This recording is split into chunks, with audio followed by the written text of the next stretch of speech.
Assalamualaikum warahmatullahi wabarakatuh. Dari Jalan Pangeran Diponegoro nomor 1A Wonosobo 98 FM Purnama Sidi mencerahkan inspiratif. Selamat sore pendengar Radio Purnama Sidi dimanapun Anda berada. Jumpa kembali bersama Dea dalam program acara Talk Show bersama dengan pimpinan daerah Aisyah Wonosobo. Baik, dan kali ini Dea sudah bersama dengan narasumber kita, Dr. Asri Budi Krisnamurti. Selamat sore Ibu. Selamat sore, Assalamualaikum warahmatullahi wabarakatuh. Oke, selamat sore. Waalaikumsalam warahmatullahi wabarakatuh. Apa kabar Ibu? Alhamdulillah masih dalam lindungan Allah. Alhamdulillah, mudah-mudahan sehat selalu ya Bu ya. Insya Allah. Oke, selamat datang di Radio Purnama Sidi Wonosobo Bu. Pada bincang-bincang kita di sore hari ini, seperti yang sudah kita rencanakan, kita akan bahas mengenai demam berdarah. Oke Ibu. Dan sebelumnya bisa perkenalan diri terlebih dahulu Ibu. Perkenalan, nama saya tadi sudah Asri Budi Krisnamurti, kelahiran Bondowoso. Jadi memang orang itulah hati-hati karena daerah sana ada tapal kuda, santetnya. Waduh. Insya Allah saya tidak kan hanya nunut lahir di sana, besar di Semarang. Terus mulai 82 saya pindah ke Wonosobo, bekerja dari Puskesmas, pertama di Wadah Sintang, kedua ke Jajar, 3 yang paling lama di Sitojoyo, sampai 2001 dipindah ke Kertek, hanya berjalan berapa bulan, kemudian ditarik ke Dinas Kesehatan, sampai 2008, kemudian 2008 dipindah ke Dinas Sosial sampai pensiun 1 Februari 2011. Oke, berarti pensiun di tahun 2011 ya Bu ya. Mudah-mudahan selalu dalam keadaan sehat Ibu. Amin, dan juga kali ini adalah kali kedua datang sebagai pemateri di Radio Purnama Sidi Wonosobo ya Bu ya. Oke, selamat datang di Radio Purnama Sidi Ibu. Dan kami sudah nggak sabar nih mau bincang-bincang mengenai demam berdarah ya Bu. Ngomongin tentang demam berdarah nih Bu. Sekarang kan kalau dirasa tuh harusnya masih musim kemarau tapi sudah turun hujan ya Bu ya. Enggak ada hentinya. Iya betul sekali. Dan nanti kita akan bincang-bincang lebih lengkap Bu mengenai demam berdarah. Dan juga bagi sahabat Purnama Sidi jangan kemana-mana, tetap di 98 FM. Sahabat Purnama Sidi kembali bersama Dea dan juga narasumber kita Dr. Asri Budi Krisnamurti. Oke Ibu, seperti yang tadi sudah kita singgung bahwa pada sore hari ini kita akan bincang-bincang mengenai demam berdarah ya Bu ya. Betul. Baik, seperti yang kita tahu Bu, sekarang itu kan sudah mulai musim hujan. Nah, biasanya di musim hujan itu banyak sekali penyakit yang memang muncul gitu ya Bu ya. Padahal di bulan demam berdarah tuh bukan bulan-bulan ini ya Bu ya, bukan September gitu. Tapi memang ada beberapa yang mengeluhkan sakit demam berdarah. Betul. Nah, untuk itu Bu mungkin bisa disampaikan kepada pendengar Radio Purnama Sidi, apa sih Bu itu sakit demam berdarah? Iya. Terima kasih. Jadi sebelum itu saya mau cerita ya, sebetulnya itu kalau siklusnya Wonosobo itu untuk demam berdarah mulainya sekitar bulan Oktober, berakhir sampai awal Februari selesai, tapi terus kemudian memanjang ke April, tapi tahun ini ternyata memanjang sampai Juli pun masih ada kasusnya. Juli masih ada. Ya. Bahkan saya dengar ada yang agak lumayan parah, ya, sehingga itu patut kita angkat.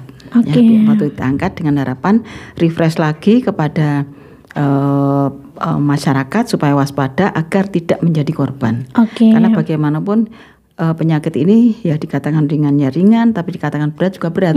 Karena yang saya dengar akhir-akhir ini malah justru sudah sampai ke shock. Jadi tanpa gejala tiba-tiba shock. Lah itu biasanya kalau sudah seperti itu penanganannya agak berat. Ya. Lah itu prolognya. Kemudian apa itu penyakit demam berdarah? Betul, penyakit demam berdarah ini biasanya dimulai pada awal musim hujan. Ya, awal musim hujan. Dan memang pada pergantian kemarau ke hujan itu banyak penyakit-penyakit virus yang muncul. Ya, ada diare, ada segala macam itu sehingga agak lumayan lah ya. Nah, salah satu dari virus tadi adalah demam berdarah ini. Jadi demam berdarah ini adalah suatu penyakit infeksi yang disebabkan oleh virus. Ya, virusnya yang diserang adalah pembuluh darah kecil-kecil. Sehingga terjadi kebocoran, sehingga dari situlah muncul hal yang sangat mengkhawatirkan, turunnya trombosit. Trombosit ini fungsinya untuk pembukaan darah. Jadi kalau itu turun, maka fungsi untuk membekukan darah itu hilang. Dan akan mudah terjadi perdarahan di mana-mana. Oke. Nah, untuk sakit demam berdarah itu tersendiri, Bu, kira-kira apa nih, Bu, penyebabnya, Bu? Tadi sudah saya sampaikan penyebab virus. Virus ya, Bu ya. Dimana sampai sekarang bisa dikatakan virus ini belum ada obatnya. Ya. Kalau hanya seperti HIV juga virus, itu obat yang ada hanya mencegah perkembangbiakan. Jadi bisa dikatakan sampai sekarang obat virus itu yang membunuh itu memang belum ditemukan. Baik, Bu. Untuk virus demam berdarah itu tersendiri muncul karena adanya apa nih, Bu?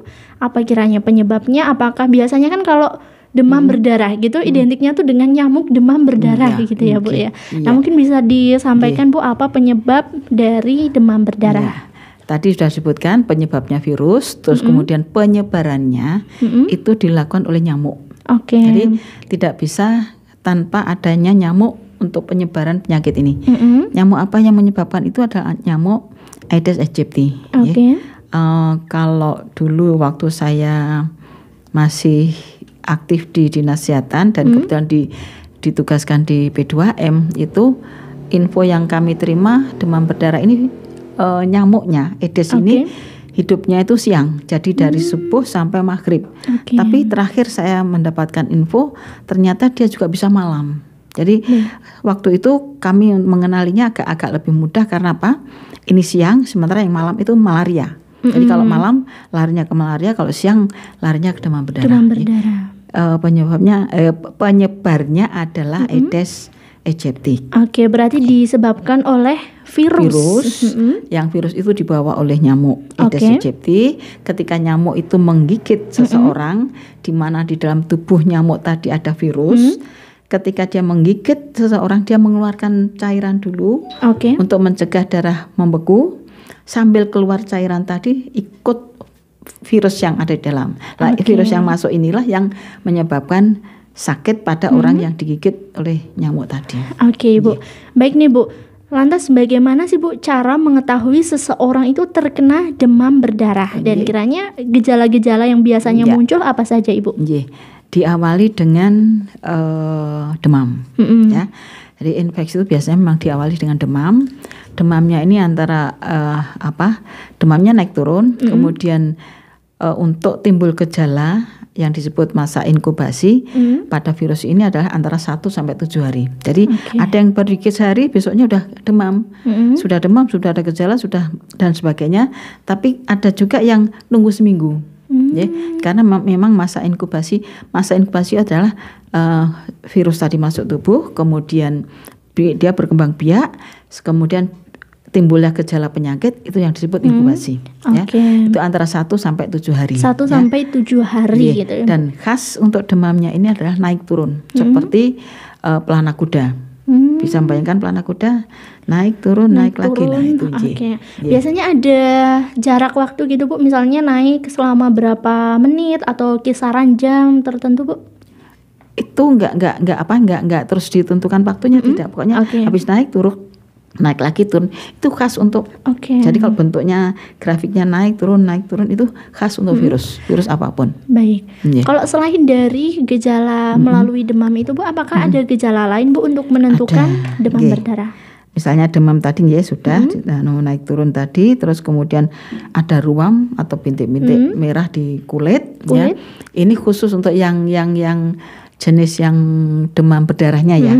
Itu yang itu muncul bintik-bintik di seluruh tubuh, terus bintik merah yang seluruh tubuh tadi, terus kemudian ada nyeri, rasa nyeri terutama di belakang mata, terus kemudian di bagian perut itu karena adanya pembesaran liver atau hati.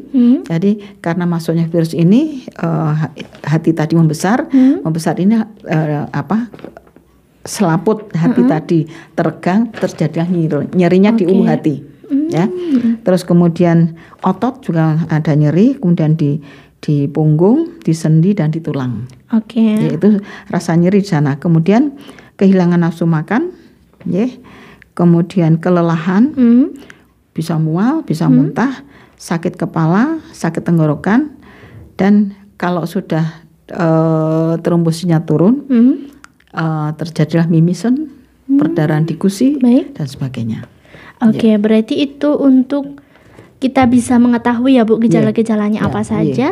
Dan juga nih Bu, dia mau tanya untuk tadi kan timbul seperti bintik-bintik di kulit gitu ya Bu. Itu biasanya di seluruh tubuh atau di bagian tubuh tertentu? Seluruh tubuh.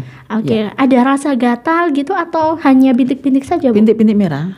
Dan kadang-kadang bisa juga seperti lebam. Lebam, Lebam itu disebabkan karena trombosit yang turun tadi bisa menyebabkan kayak lebam gitulah. Baik Ibu, luar biasa sekali. Dan setelah ini kita masih akan bincang-bincang lebih lengkap lagi Bu mengenai penyakit demam berdarah. Anda berada kembali bersama Dea dan juga bersama dengan Dr. Asri Budi Krisnamurti, masih bincang-bincang mengenai penyakit demam berdarah. Baik Ibu, tadi kita sudah membahas mengenai apa itu demam berdarah, kemudian penyebabnya juga disebabkan oleh virus, yang juga tadi ada beberapa gejala-gejala yang muncul, salah satunya adalah melalui demam, adanya bintik-bintik juga ya Bu ya, ada pegal-pegal di otot di daerah punggung, belakang mata juga. Nah untuk ini Bu, dia mau tanya mengenai bahayanya demam berdarah Bu. Seberapa bahaya sih Bu sakit demam berdarah itu? Jadi begini, kalau masih awal-awal ditangani, jadi kalau masih minggu pertama terdeteksi itu, jadi itu nanti pastinya akan diambil darahnya, kemudian diperiksa antibodi terhadap virus tadi. Kalau ketemu itu pasti itu demam berdarah. Itu nggak usah nunggu minggu 2, minggu 3, langsung opnam, langsung terapi. Tapi kadang-kadang kita nggak tahu, dengan kadang-kadang itu menganggap masyarakat menganggap sepele, sehingga ditunggu besok. Itu kalau sampai masuk ke minggu ketiga ini yang susah ditangani. Walaupun ditangani ahli dengan cara yang tepat, yang benar, di rumah sakit yang lengkap, itu biasanya susah untuk diatasi. Biasanya berakhir dengan kematian dan sebagainya.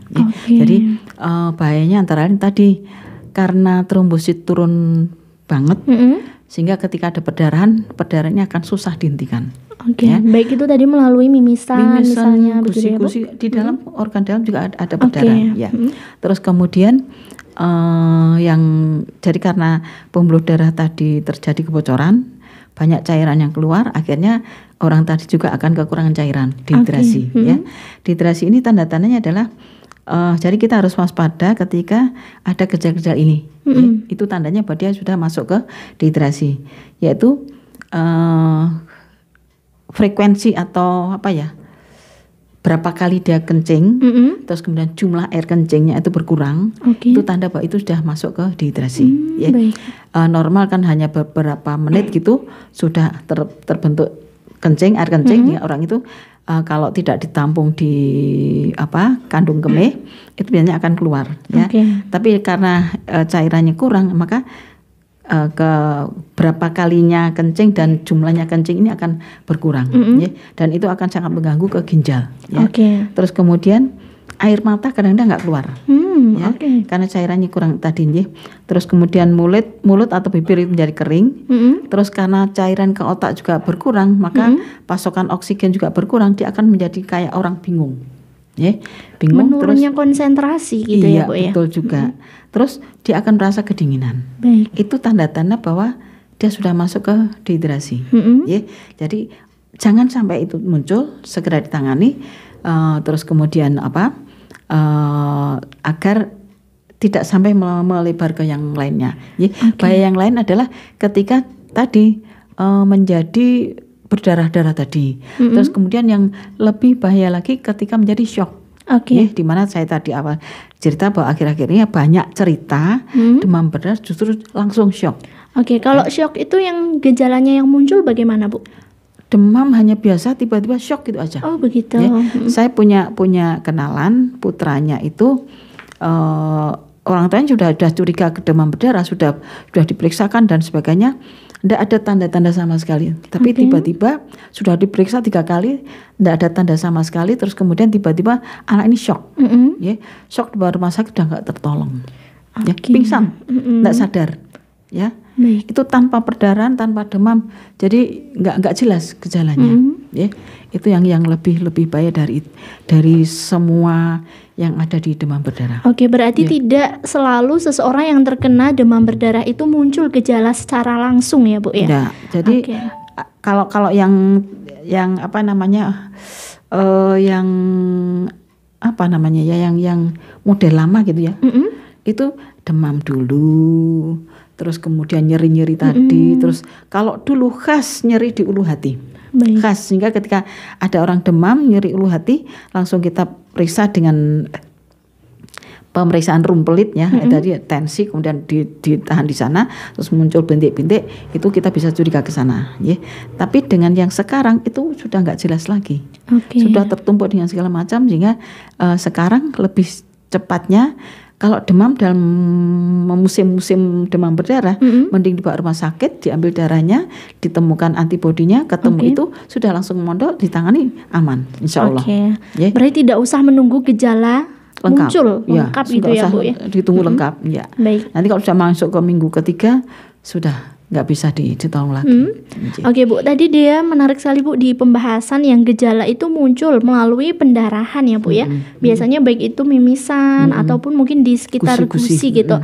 Tadi Bu sedikit menyinggung untuk pendarahan di dalam gitu. Nah untuk itu biasanya bagaimana Bu itu? Ya kita nggak tahu karena di dalam ya tiba-tiba misalnya katakan itu di dalam usus ya. Maka yang keluar adalah non-sewu BAB-nya jadi agak hitam atau kemerah-merahan. Ada gitu, darahnya gitu. Iya. Dan mungkin itu juga yang shocknya tadi. Jadi nggak keluar di kulit tapi justru di dalamnya yang kena.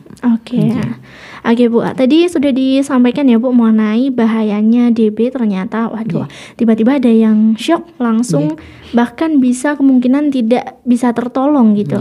Nah untuk itu bagaimana Bu untuk cara pencegahan penyakit demam berdarah?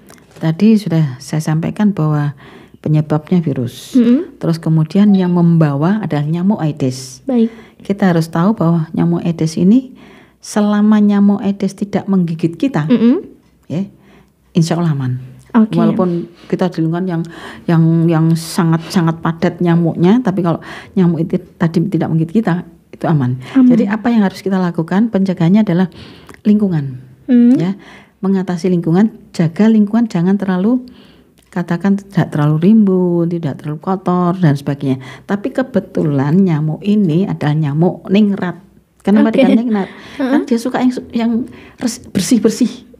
Jadi kok nyamuk malaria itu di yang kotor katakan ya. Gitu ya tapi nyamuk ini sukanya di bersih-bersih. Justru di rumah yang bagus, yang elit, yang kelihatannya nggak ada masalah, tapi di situ ada genangan air, ada katakan ada air di vas bunga, ada air di cekungan gitu ya.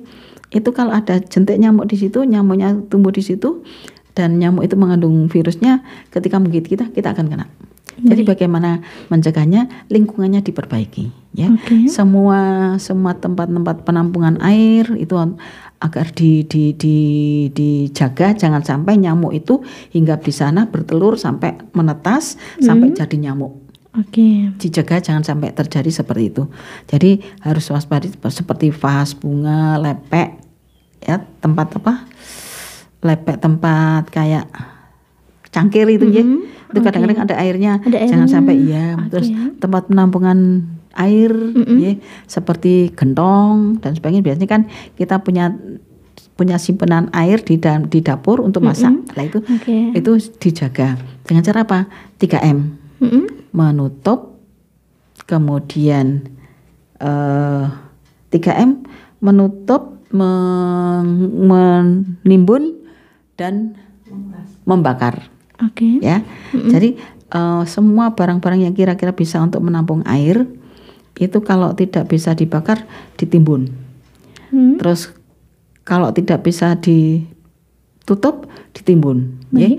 Kalau bisa ditutup tutup. Jadi ditutup, ditimbun di dalam tanah dan dibakar. Ya. Sehingga tidak ada lagi tempat kubangan-kubangan air tadi. Terus kemudian nyamuk ini senang sekali di tempat yang tersembunyi, yang minim sinar. Seperti di kolong tempat tidur, di belakang lemari lah, itu agar dijaga jangan sampai nyamuk itu ada di sana. Ya. Terus kemudian jangan lupa, yang sering kita lupa itu justru talang-talang air. Talang-talang air. Ya, talang air itu kan di atas genting gitu ya. Kita nggak tahu, nggak pernah nengok di atas, di sana ada genangan air, itu tempat nyamuk, perindukan nyamuk. Jadilah itu akan nanti menimbulkan segala macam tadi ya. Terus jadi dikendalikan populasi nyamuknya dengan cara jangan beri tempat dia untuk berkembang biak. Ada satu ide yang cukup menarik dan dulu pernah saya praktekkan tanpa sengaja. Jadi waktu itu saya suka sekali tanaman, dan tanaman itu waktu saya masih agak gimana ya, masih agak senang dengan tanaman. Saya siram dengan air cucian beras. Itu saya taruh di ember, saya letakkan dekat di bawah pohon. Ternyata di situ saya lihat banyak sekali nyamuk. Ya, banyak sekali nyamuk, dan nyamuk banyak sekali. Terus kemudian saya buang gitu aja dengan harapan dengan dibuang jentiknya mati, nyamuknya hilang. Terus ternyata setelah itu saya dapat informasi cara ini bisa mengurangi populasi. Jadi cairan air yang sudah kena tempat perindukan nyamuk tadi, itu jangan dibuang. Jadi disaring, jentiknya disaring, dihindarkan dari air sehingga dia mati dengan sendirinya. Terus air yang ada, yang bekas nyamuk tinggal di sana, itu diletakkan di tempat itu lagi. Besoknya ada nyamuk lagi datang, jangan tunggu sampai 6 hari. Disaring lagi, terus kemudian jentiknya mati, nyamuknya nggak akan tumbuh. Nggak akan ke situ lagi gitu ya, Bu ya. Ke situ lagi, tapi nyamuknya tidak berkembang. Tidak berkembang biak. Jadi ternyata nyamuk ini butuh waktu antara 7 hari untuk menjadi nyamuk lagi. Begitu. Nyamuk bertelur, jentik, kemudian menjadi nyamuk lagi itu butuh 7 hari. Sebelum 7 hari ini jentiknya dimatikan dulu. Ya. Atau pakai larvasida yang bunuh larva-larva tadi, atau dipelihara ikan-ikan pemakan jentik, ya, seperti cedol apa namanya sekarang di sini ya? Apa itu, Bu? Yang gondok. Ikan kecil-kecil itu ya, Bu ya? Ikan yang besar insya Allah tidak, tapi yang kecil ini yang justru memakan jentik-jentik nyamuk tadi. Ya. Terus kemudian yang perlu sangat penting di sini adalah karena dia masuk melalui gigitan nyamuk, tolong semua bagian tubuh yang terbuka tutup dengan sesuatu yang nyamuk itu tidak menggigit, ya. Bisa lotion, bisa repellent, ya. Yang bisa saya sebutkan di sini karena tidak menyebutkan merek adalah minyak serai. Jadi kalau tempat terbuka ditutup minyak serai, nyamuk tidak akan menggigit, insya Allah kita bebas. Aman ya, gitu. Aman. Dan yang lebih banyak lagi tuh, nyamuk tadi ternyata ketika dia bertelur, telurnya netas jadi jentik, jentik jadi nyamuk, tanpa menggigit orang sakit demam berdarah, si nyamuk tadi sudah bawa virus. Lewat telur, netas, jentik, kemudian membesar, sudah ada di dalam tubuh nyamuk tadi. Menarik sekali nih, Bu ya, pembahasan kita pada sore hari ini, Bu. Waduh, ternyata bahaya juga ya, Bu ya, penyakit demam berdarah yang gejalanya juga tadi ada macam-macam, bahkan untuk pencegahannya juga macam-macam gitu ya. Bu, mengenai ini, Bu, dia penasaran banget dengan nyamuk yang tadi disampaikan, Bu. Apakah nyamuknya itu sama seperti dengan nyamuk-nyamuk pada umumnya atau mungkin punya ciri-ciri tertentu? Setelah ini kita akan bahas itu ya, Bu ya. Tadi dia sempat singgung, apa sih, Bu, ciri-ciri nyamuk Aedes? Apakah itu serupa dengan nyamuk pada umumnya atau mungkin lebih besar atau bahkan lebih kecil nih, Bu? Nah, mungkin bisa disampaikan ke pendengar Radio Purnama Sidi. Iya, terima kasih. Tapi sebelumnya tadi saya ada kelewatan tentang pencegahan ya. Baik. Jadi selain penanganan pada nyamuknya, kita pada manusianya itu dengan meningkatkan daya tahan tubuh. Baik. Misalnya mengkonsumsi vitamin C, vitamin E, ya. Terus kemudian juga dengan mengkonsumsi omega 3. Di mana omega 3 ini banyak didapatkan pada ikan salmon, sarden, teri, minyak ikan, kacang kedelai, itu bisa dikonsumsi untuk meningkatkan daya tahan tubuh kita. Ketika kita terserang itu, daya tahan tubuh kita bisa langsung kembali pulih gitu ya, Bu. Melawan itu semuanya. Terus kemudian untuk ciri-ciri nyamuknya kecil. Cuman sepintas kita bisa mengenalinya dengan di tubuhnya dia itu ada belang-belang hitam putih gitu, ya. hitam putih itu jelas ciri khas untuk nyamuk Aedes. Ya. Terus saya mungkin lupa, nyamuk ini yang menggigit, yang menularkan adalah nyamuk betina. Baik. Kenapa? Karena betina ini harus bertelur. Untuk reproduksinya dia butuh protein, maka dia dalam hidupnya dia butuh darah. Sehingga dia akan mencari manusia untuk menghisap darah. Darah ini dibutuhkan untuk reproduksinya dia. Sehingga yang menyebarkan penyakit ini adalah nyamuk Aedes yang betina. Dan kebetulan nyamuk Aedes ini punya di mulutnya itu ada kayak jarum untuk menghisap darah, itu dia lebih panjang sehingga dia bisa masuk ke pembuluh darah. Tapi kalau yang jantan tidak. Yang jantan tidak mencari darah dan dia terlalu pendek sehingga tidak masuk ke pembuluh darah, sehingga dia hanya menghisap tanaman, sari-sari tanaman. Terus kemudian bintik-bintik hitam itu yang jelas seperti itu. Baik Ibu, mengenai tadi nyamuk Aedes ya Bu ya, ada beberapa ciri-cirinya. Salah satunya berarti ukurannya sama nih Bu, seperti nyamuk pada umumnya ya Bu. Lebih kecil kayaknya, lebih kecil ya. Justru lebih kecil ya Bu. Kadang kan ada yang lebih besar gitu ya Bu, nyamuk-nyamuk yang besar gitu. Lebih kecil, dan dia punya jarak terbang itu 400 meter. Sekali terbang 400 meter, istirahat, kemudian terbang lagi 400 meter, sehingga ini yang menyebabkan dia mudah menyebar. Baik. Ya, karena dia bisa terbang sampai jauh. 400 meter. 400 meter. Baik Bu, luar biasa. Dan juga nih Bu, dia ada pertanyaan dari Aluna dari Campur Sari. Nah, di lingkungan kami ada sawah ditanami padi sekaligus untuk memelihara ikan nih Bu ya. Dan juga itu bisa apakah tempat tersebut bisa untuk pembiakan nyamuk ataukah tidak gitu ya Bu. Jadi bila di lingkungan banyak yang kena KMD ini Bu, nah kita minta di fogging gitu ya Bu. Apakah ini menjadi salah satu cara yang efektif untuk meminimalisir demam berdarah Bu? Setahu saya waktu saya dulu kuliah diajari, dan waktu saya dipegang di P2M dulu, itu khusus untuk demam berdarah ini betul-betul airnya air yang jernih, bening, dan tidak ada kontak dengan tanah. Berarti kalau di sawah itu ada kontak tanah, jadi aman ya Bu? Aman insya Allah. Karena teman-teman dari lapangan dulu yang ke lapangan untuk mencari nyamuk ini, di pelepah yang ada tanahnya pun tidak ditemukan jentik nyamuk ini. Jadi yang ada tanahnya itu insya Allah katanya dia nggak suka. Menjadikan tempat itu perindukan. Terus untuk yang fogging ini memang plus minusnya banyak sehingga kriterianya banyak sekali. Misalnya kasusnya harus berapa gitu, ada ketentuannya. Tapi yang saya sangat spesifik di sini, kalau sudah ada kasus bayi, baru disitu dilakukan fogging. Kenapa? Karena bayi nggak kemana-mana, jadi nyamuk ada di dalam rumah. Nah itu satunya cara ya di fogging tadi. Memang plus minusnya banyak. Antara lain kalau ada yang memelihara ikan dan sebagainya, mungkin ikannya akan mati dan sebagainya. Terus kemudian ayam dan sebagainya, itu akan mengganggu ternak-ternak yang lain. Jadi ini adalah cara terakhir ketika sudah kasusnya sudah sangat melebar, sangat banyak, apalagi ada kasus bayi di situ, baru dilakukan fogging. Tapi kalau tidak, dengan cara-cara yang lain tadi. Jadi kalau bisa kemanapun Anda pergi dan ke tempat-tempat yang kira-kira kasusnya sedang tinggi, jangan biarkan kulit terbuka tanpa pelindung. Ya, itu satunya cara. Dengan pelindung, maka nyamuk tidak akan menggigit. Selama nyamuk tidak akan menggigit, nggak akan tertular. Baik. Tadi bisa pakai minyak serai. Minyak serai yang saya bisa cerita. Ataupun mungkin lotion sekarang juga banyak ya Bu ya. Atau di sekitar kita ditanam aja bunga lavender.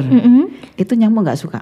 Yang bunganya ada warna ungunya. Cantik itu ya, Bu, sekali, ya? tapi baunya nggak enak. Makanya nyamuk nggak suka gitu. Iya betul. Tanami lavender di sekitar kita, itu insya Allah akan mencegah nyamuk itu datang. Dan nyamuk ini kalau dia belum pernah menggigit orang, dia nggak bisa merasakan nikmatnya darah manusia, dia akan mencari hewan.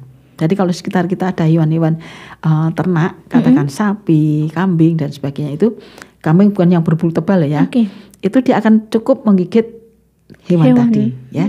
Tapi ketika sekitar kita nggak ada hewan tadi, dia pasti akan masuk ke dalam rumah mencari manusia. Sekali dia menghisap darah manusia, dia akan ketagihan dan akan mencari manusia terus. Dia tidak akan ke hewan lagi ya. Makanya dulu di daerah-daerah, katakan daerah malaria ya, itu kalau sekitarnya ada yang ternak sapi, itu malah kebetulan karena nyamuk tidak akan masuk ke rumah. Dengan tidak masuk ke rumah, maka tidak akan menggigit manusia dan tidak akan tertular penyakit. Gitu. Tapi ini Bu, untuk nyamuk itu tadi ketika menggigit hewan, apakah itu juga ada gejala-gejalanya atau mungkin berdampak? Itu tidak, Bu? Tidak ya, Bu ya. Berarti aman nih, Bu. Bu, dan kita kembali nih, Bu, di pertanyaan dari Mbak Aluna tadi ya, Bu ya, yang lingkungan ada sawah ditanamin padi. Berarti jika itu masih ada tanahnya, itu aman ya, Bu. Tapi pada kasus ini adalah sudah ada di lingkungan tersebut sudah ada banyak yang terkena demam berdarah itu sendiri, Bu. Ya, mungkin tidak dari sawahnya itu. Ya, mungkin dari sumber-sumber air yang lain yang tidak tersentuh oleh tanah. Yang betul-betul bening bersih gitu ya, Bu ya. Iya, atau kalau tidak virusnya sudah mengalami mutasi. Kayak COVID kemarin kan mutasinya kemana-mana sehingga semuanya kena kan gitu. Mungkin sudah mengalami itu, mungkin ya saya nggak tahu karena tidak mengikuti perkembangan ini nyamuknya tadi. Tapi kalau yang saya tahu itu yang tidak tersentuh tanah, karena pernah dicoba dicari di pelepah pepaya, pelepah ini loh, pisang, pelepah kelapa, itu ada tanahnya di situ, itu nggak ada jentik nyamuk itu. Iya. Baik. Ya. Tapi kalau sawah banyak dan sawah itu ngalir terus, mungkin beda kondisi ya. Mungkin ya, saya nggak tahu itu. Bu, luar biasa sekali, Bu. Terima kasih atas kebersamaan kita pada sore hari ini, Bu, membahas mengenai demam berdarah, Bu. Ini tidak terasa kita sudah panjang kali lebar ya, Bu. Ada lagi. Kalau sekiranya misalnya bergejala, ada cara-cara lain yang untuk mencegah itu, misalnya kita mengkonsumsi jus jambu biji merah. Itu karena mengandung vitamin C dan kemudian ada zat di dalamnya itu yang bisa memacu terbentuknya trombosit. Terus kemudian juga ada air perasan daun pepaya. Daun pepaya itu diambil hanya daunnya tok, yang ininya tidak usah dimakan. Kemudian ditumbuk 3 lembar daun tadi, diambil tengah daunnya tok, terus ditumbuk, diperas, di 1 sendok itu diminum, itu juga bisa memicu terbentuknya trombosit. Semuanya itu angka, terus sari kurma, dan yang paling bagus adalah justru air rebusan glandir. Tahu glandir enggak? Daun ketela rambat. Apa? Ketela rambat tahu ya? Oh, yang biasanya muntul di pinggiran sawah gitu ya, Bu ya. Ya, kalau orang-orang sini mengatakan muntul. Itu diambil daunnya, direbus, kemudian airnya diminum, itu lebih mempercepat terbentuknya trombosit. Jadi yang memang sudah terkena demam berdarah bisa pemulihannya sambil mengkonsumsi beberapa makanan tadi ya, Bu ya. Sebelum dibawa ke rumah sakit, kasih itu dulu biar tertolong. Biasanya ini membutuhkan waktu berapa lama, Bu, untuk mengkonsumsinya, Bu? Cepat kok itu. Ya, cepat bisa meningkatkan cepat, yang terutama yang daun muntul itu loh, ketela muntul itu paling cepat menaikkan trombosit. Tapi dengan catatan jangan masuk ke minggu ketiga ya. Berarti ini juga kita perlu peka ya, Bu ya, ketika sudah muncul gejala atau mungkin juga demamnya yang naik turun tadi, kita harus segera nih, Bu, bawa ke fasilitas kesehatan, baik itu rumah sakit ataupun di puskesmas ya, Bu ya. Terima kasih banyak, Bu, untuk kebersamaan kita pada sore hari ini. Barangkali ada yang tadi terlewat belum tersampaikan, Bu, bisa disampaikan. waktunya. Sudah ya, Bu. Insyaallah. Okay. Sudah, insyaallah. Dan terima kasih banyak pada Dr. Asri Budi Krisnamurti, Bu. Sampai jumpa kembali kita di pertemuan selanjutnya. Insyaallah. Terima kasih atas kebersamaan. Amin. Mudah-mudahan sehat selalu Ibu. Amin. Ya, dan sampai jumpa lagi di Radio Purnama Sidi Wonosobo. Dia mohon pamit. Wassalamualaikum warahmatullahi wabarakatuh. Waalaikumsalam.